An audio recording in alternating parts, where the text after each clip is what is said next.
All right, y'all, we are back with another video. Now, this one right here is coming from the channel Hustle. I will leave the original video in the description. And this one say, burned alive. Elon Musk demands prosecution from the Maui Massacre. Now, we about to check this out and see what's going on. Obviously, we already know about Oprah and The Rock and this stuff that they got going on that all of us are still pissed off about, asking us about money for like donating when they already filthy rich, something that they can take care of themselves. And y'all already know that we gonna constantly keep calling them out. And we find out that that Oprah done blocked her whole comment section up under that video, so she don't want anybody donating, talking about that everybody is bothering her, trying to play victim. I mean, all type of stuff, deleting people's comments, talking about that we were attacking her. I'm like, this right here is crazy. No, we just felt the way about that because all the money that you have and you asking us for money, we have a problem with that. We are barely getting by. With your money, you just constantly buying land. So it's crazy. But we're going to check this out. Make sure y'all hit that like button, subscribe to the channel. Shout out to everybody showing so much support. Everybody been leaving positive comments in the comment section. And I also want to thank everybody who clicked on this video for the very first time. Without further ado, let's go ahead and dive straight into this. Today's video is full of questions about the massacre in Maui. Besides looking at FEMA being caught red-handed trying to fool the public, we're gonna look at so much more. You guys have left such amazing comments that certainly have opened my mind to any and all possibilities of what may have actually happened in the Maui fire. I have to ask you, does everything just feel weird? I know it's not right to judge based on appearances, so we won't even go there, but what about our gut? Does your gut feel the weirdest vibes coming out of this whole situation and how it's all unfolding? Is there just one piece of information that doesn't feel corrupted? Just one. Just something we can all agree on that says, yeah, okay, that's factual and makes total sense. Isn't that the role of the news outlets? Since we're not getting answers from the officials, like the death toll, I want you to set aside judgment during this video and allow yourself just to absorb the information and, just like me, consider different theories as to what happened. Respectfully, and in the interest of finding out where the children are and looking at all possibilities, someone asked, what if the children aren't dead? If not, where are they? What really happened to all the children during the time while the police barricaded access to the exits? A video has been published showing trapped Lahaina residents trying to escape while police blocked off roads purposely as they tried to escape the Maui fires. I just can't freaking see. Just put your phone down, all video. We're not letting anyone up. We're just trying to get out. Now we're out of it. We can see now. Okay. I can't believe that. It was Holy. like black. That was crazy. Wow. Ooh. We're good now. Yep, we're good. We're out. Just when they reach the Blue Skies police. Let's go. Yeah. It was right next to our car. Right. Could have reached out and touched it. I don't know which way to go. I guess just keep going away from the fire. Yeah. Both sides, to the left and the right, are on fire.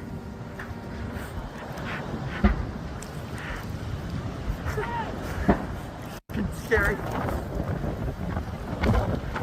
As you'll hear, survivors felt like they were in an actual real-life nightmare. That's all I could hear was get out, get out, get out in my head. Punched the screen part out. Flames and smoke came out of that window that I just jumped out of, and my whole house was consumed with flames. And all around me was, all I could see was fire and smoke and stuff, and it was so eerie. There was not a sound other than flames and cackling smoke, but in the eeriness, I felt I was in a Twilight Zone nightmare. We never thought during our lifetime that we would ever be in a position like this. It is like, it's like a nightmare. You know, we're in a nightmare. We lost everything. Everybody had hope. Somebody would have a home. You know, at least save one home. But nobody got saved. Everybody lost everything.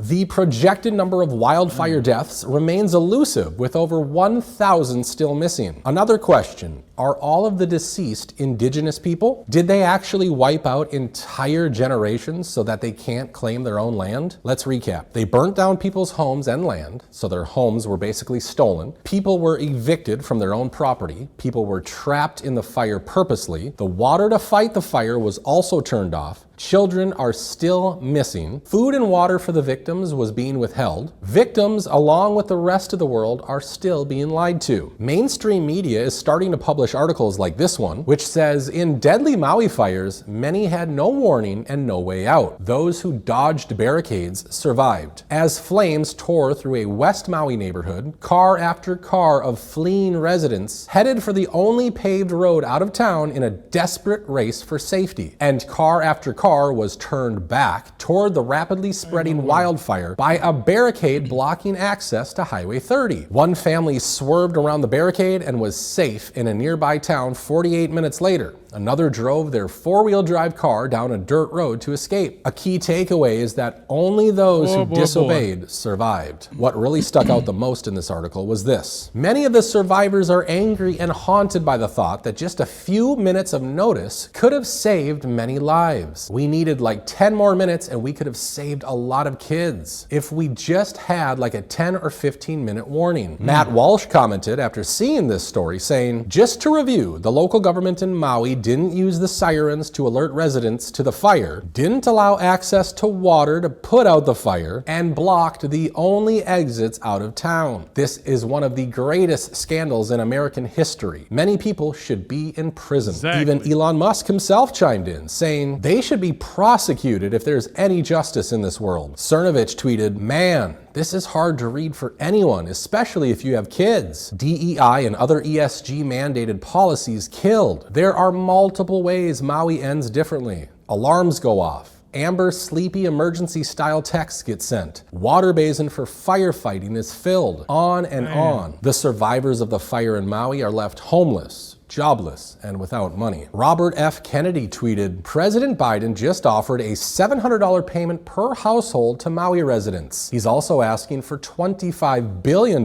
for Ukraine. Let's do a little math. There are about 50,000 households in Maui. $25 billion adds up to $500,000 per household. That gives you some idea of what this nation is sacrificing to fund the war machine. Not to mention, refugees get $2,275.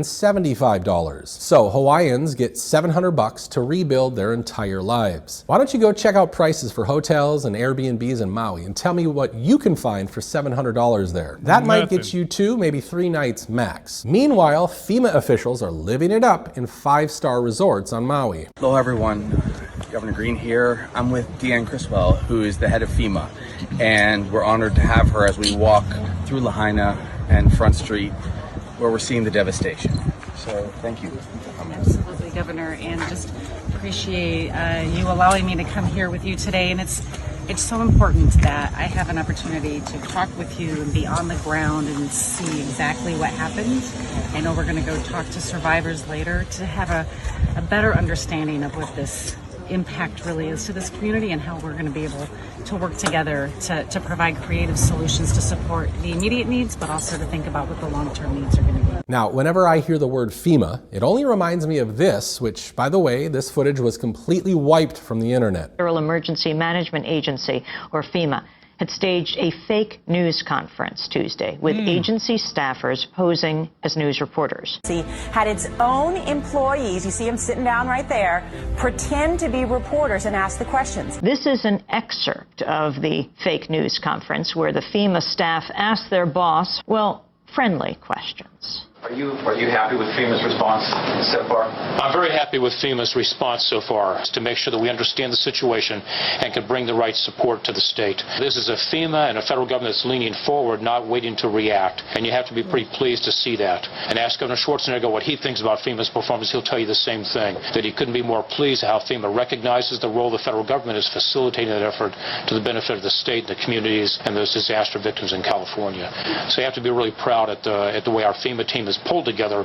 So I think as a nation, people should sit up and take notice that you have the worst wildfire season in history in California, and look at how well the state and the local governments are performing. Look at how well we're working together between state and federal partners. It's a good thing to see, and it should be reassuring to the American public that if a disaster does strike our country, whether it's California or a hurricane in the Gulf Coast, that we'll do the same thing. We'll pull together to support state and locals. Being questioned by, well, the country thought they were reporters, but they were FEMA staffers posing as reporters. Homeland Security Chief Michael Chertoff called the staged news briefing, quote, one of the dumbest and most inappropriate things I've seen. Tuesday, FEMA's deputy administrator held what was called a news briefing to talk about the California wildfires. And from what we understand, the questions were posed not by reporters, but by staffers, and that distinction was not made known. Is that appropriate? It is not. It is not a practice that we would employ here at the White House. We certainly don't condone it. We didn't know about it beforehand. FEMA has issued an apology saying that they had an error in judgment. It's not something I would have condoned, and I'm sure will not do it again. You'll have to ask them about why they decided to do that. Will anybody be reprimanded? You'll have to ask FEMA. Imagine that. FEMA lied. Look at that, lied. You got staff members asking questions and faking like they news reporters. And first thing I wanted to go by, man, this right here is a sad situation. Like, here's the thing. Why isn't the police officers locked up? The police officers that told them to go back into the fire. What kind of stuff is that? If you know the fires is back that way, why is you telling me to go back in there? There's no water. It's fire. Everything's burning. Why would I go turn right back around and go straight back into the... That is stupid. How come these police ain't been held accountable? The ones that told the people that wouldn't even, that had the walls that wouldn't even let the people out, telling them to turn back around. And look at all the lives and stuff that was lost. Kids, everybody. This right here is what I don't get. And what Biden doing, sending money to other countries. He gonna get them $700. What is $700 in Hawaii and Maui? What you gonna buy with $700 in Maui? Like I just don't get that. That's why I said, man, Biden need to get up out of the office. I'm telling you, he ain't president worthy at all.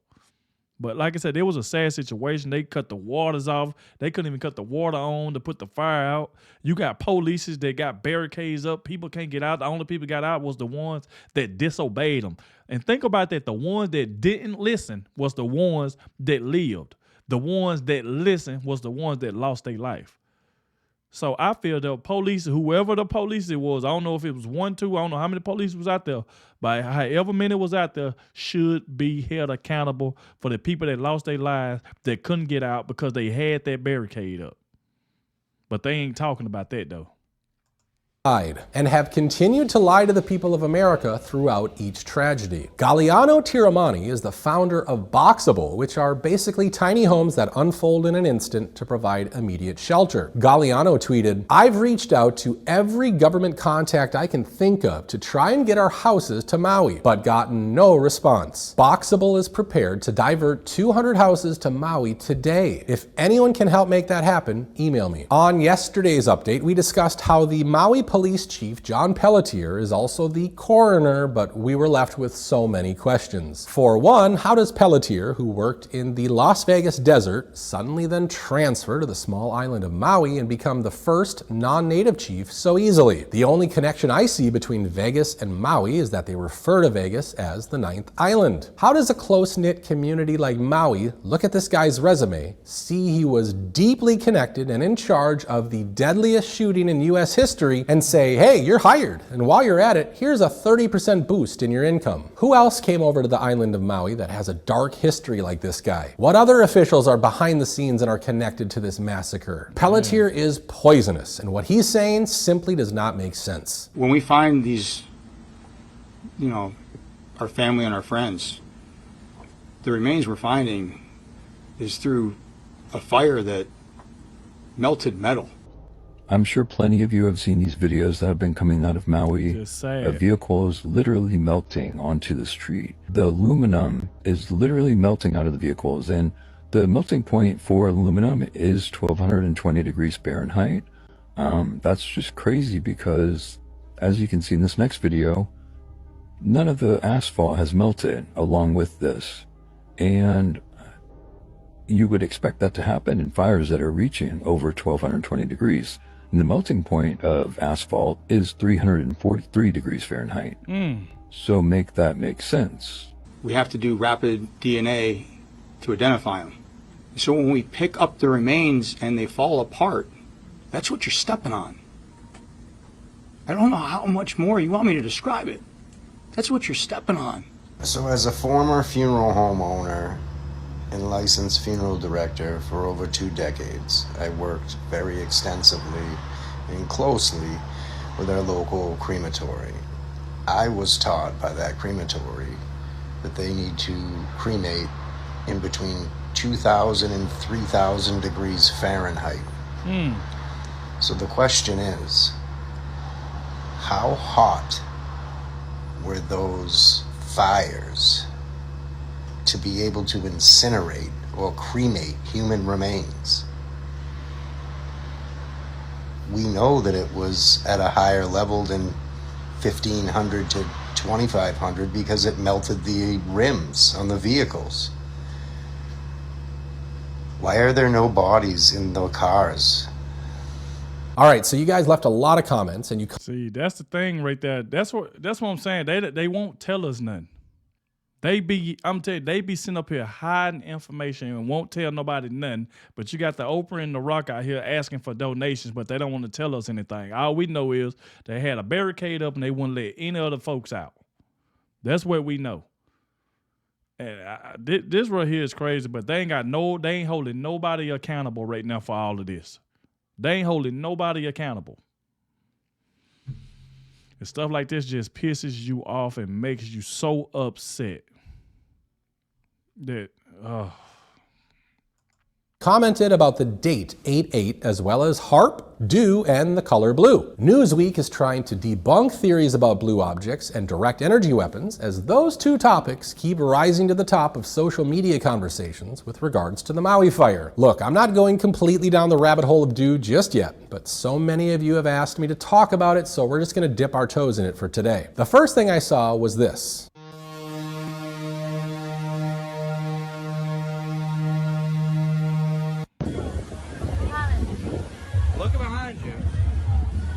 What was that? Insane. Whoa, did you see that just shoot across? Did anyone else see that? Oh yeah, I see it.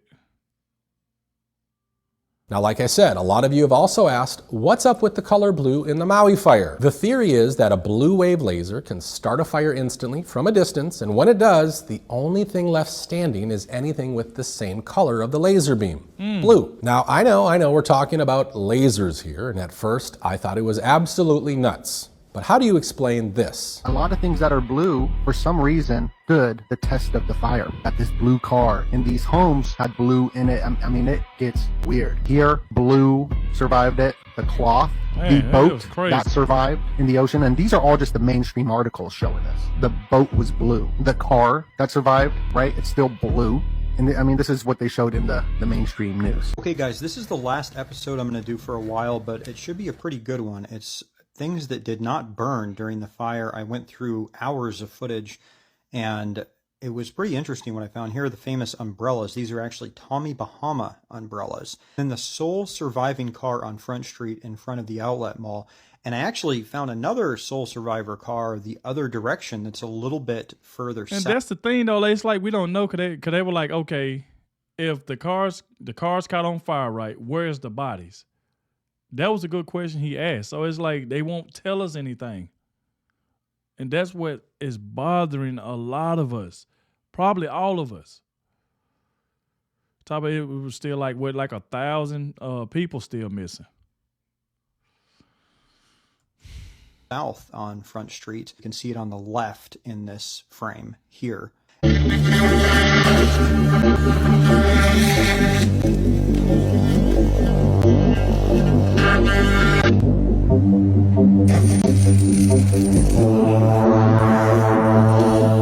And then, without getting too deep into it on this video, there's also HAARP. The intense energy being beamed into the sky by HAARP is actually heating up the atmosphere, causing weather changes. HAARP is being used for weather modification. The military's own record proves it. They've admitted it within their own documents. and yet they still deny it to the public. Even mainstream media has reported on weather modification. And now we're learning that scientists and researchers are looking at how to change the weather on purpose. That's right. Lasers now could one day manipulate rain and lightning. Well, instead of doing a rain dance, we physicists are firing trillion-watt lasers into the sky to actually precipitate rain clouds and actually bring down lightning bolts. This is potentially a game changer. Governments have been playing with this thing. Alleged to. Alleged to, right. Yeah. Now, we realize that for decades now, these governments have been alleged to have experimented with weather control. All right, I think we're going to leave it right there for today. If you feel I earned it, please give this video a like and All right. There we go right there, y'all. All we know is they constantly lying to all of us. Obviously, you know, they still got The Rock and Oprah trying to get donations out of us. We ain't going for that. That's the reason why Oprah cut her comment section off and all that type of stuff with everything. We wasn't going for it. We already knew it was a big scandal and stuff like that. Rich as you is, you can take care of all of that. And like I said before, man, this right here was a sad situation for everybody to lose their life like that. And it's even sad that they ain't even blaming the police officers that barricaded all the folks in. They should be telling everybody, come on out, go, go, go. But yet, you up here keeping them in the fire so that other cars can come through because they just stopped right there at the thing. Like, it just didn't make sense at all, man. I just hope they do something about this. But y'all get in the comment section. Let me know what y'all think about all of this. I appreciate all of you watching to the very end. And like I said, I'll catch y'all in the next one.